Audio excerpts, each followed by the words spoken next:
वालेकुम all of you. Welcome to my channel biology with Umar. जी students, आज का हमारा टॉपिक है ओस्मो रेगुलेशन इन प्लांट्स। तो सबसे पहले हम ओस्मो रेगुलेशन को देखते हैं। ओस्मो रेगुलेशन क्या है? ये दो वर्ड से ड्राइव है। ओस्मो जिसका मतलब है सार्ट्स, रेगुलेशन जिसका मतलब है मेंटेनेंस।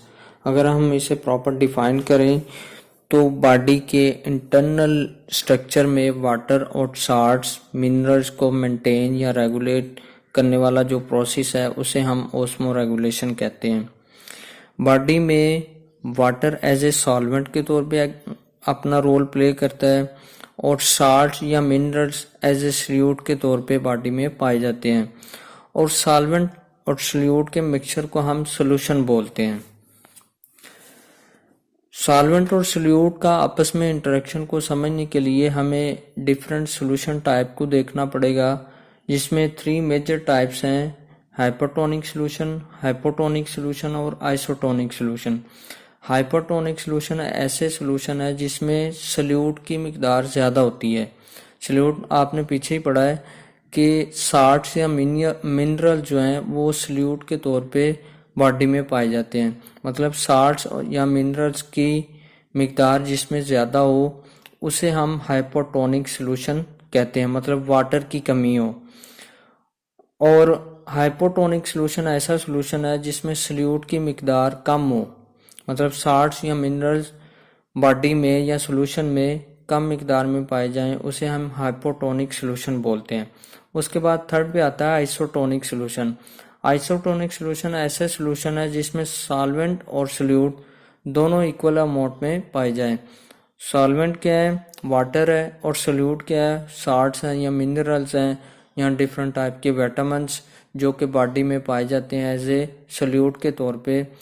और दोनों सॉल्वेंट और सॉल्यूट जिसमें इक्वल अमाउंट में हो, इक्वल कंसंट्रेशन में हो, उसे हम आइसोटोनिक सॉल्यूशन। प्लांट्स को वाटर अवेलेबिलिटी की बेस पे डिफरेंट टाइप्स में डिवाइड किया गया है, जिसमें सबसे फर्स्ट पे हाइड्रोफाइट्स हैं जिसमें वाटर सप्लाई अबंडेंटली पाई जाती है, इसे हम एक्वेटिक प्लांट्स भी कहते हैं। उसके बाद मीजोफाइट्स है जिसमें वाटर अवेलेबिलिटी मॉडरेट लेवल तक मौजूद होती है। उसके बाद जीरोफाइट्स हैं जिसमें वाटर की कमी होती है।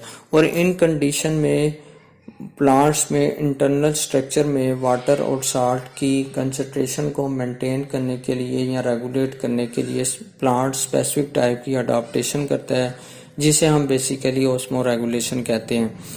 फॉर एग्जांपल हाइड्रोफाइट्स में लीव्स का सरफेस एरिया बड़ा होता है। क्यों बड़ा होता है? क्योंकि इसमें ट्रांसपायरेशन का प्रोसेस ज़्यादा से ज़्यादा हो सके और एक्सेसिव वाटर को ज़्यादा से ज़्यादा ट्रांसपायर किया जा सके।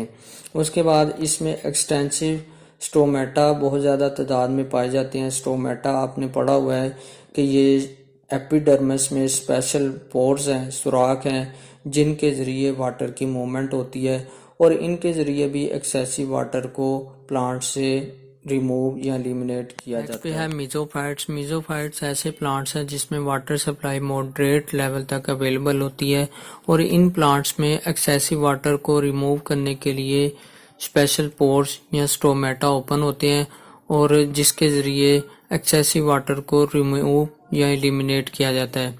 लेकिन अगर इन प्लांट्स में वाटर की कमी हो या रिस्ट्रिक्टेड सप्लाई वाटर की अवेलेबल हो तो तब ये पोर्स या स्टोमेटा क्लोज हो जाते हैं और जिसकी वजह से जो लॉस ऑफ वाटर है उसको हम रोक सकते हैं। और लास्ट पे जीरोफाइट्स हैं। जीरोफाइट्स उन एरियाज में पाए जाते हैं जहाँ पे वाटर की बहुत ज़्यादा कमी होती है, मतलब रिस्ट्रिक्टिव वाटर सप्लाई अवेलेबल होती है। और इस कमी को पूरा करने के लिए या रेगुलेट करने के लिए जीरोफाइट्स के लीव्स का सरफेस एरिया स्मॉल और थिक होता है। क्यों स्मॉल होता है? क्योंकि ट्रांसपायरेशन का अमल कम से कम हो सके। उसके अलावा इसकी क्यूटिकल थिक, वैक्सी और लेदरी इन नेचर होती है। क्यूटिकल क्या है? ये एपिडर्मिस के आउटर लेयर है जो कि प्लांट्स में पाई जाती है। और जीरोफाइट रेनी सीजन में जीरोफाइट्स की जो स्टेम है वो वाटर को स्टोर कर लेती है और जब हार्श कंडीशन आती है तो तब ये वाटर वो प्लांट्स यूज करते हैं अपने सर्वाइवल के लिए। उसके अलावा जीरोफाइट्स में बहुत सारे प्लांट्स ऐसे भी हैं जो कि विंटर सीजन में अपने लीव्स को शेड कर देते हैं। क्यों शेड कर देते हैं? कि ट्रांसपायरेशन का रेट जो है वो कम हो सके और कम से कम लॉस ऑफ वाटर प्लांट्स में हो सके। और इस तरह ये डिफरेंट अडॉप्टेशन के ज़रिए प्लांट्स ऑस्मो रेगुलेशन का प्रोसेस बॉडी में करते हैं वाटर और साल्ट्स को मेंटेन करने के लिए। Thank you for this.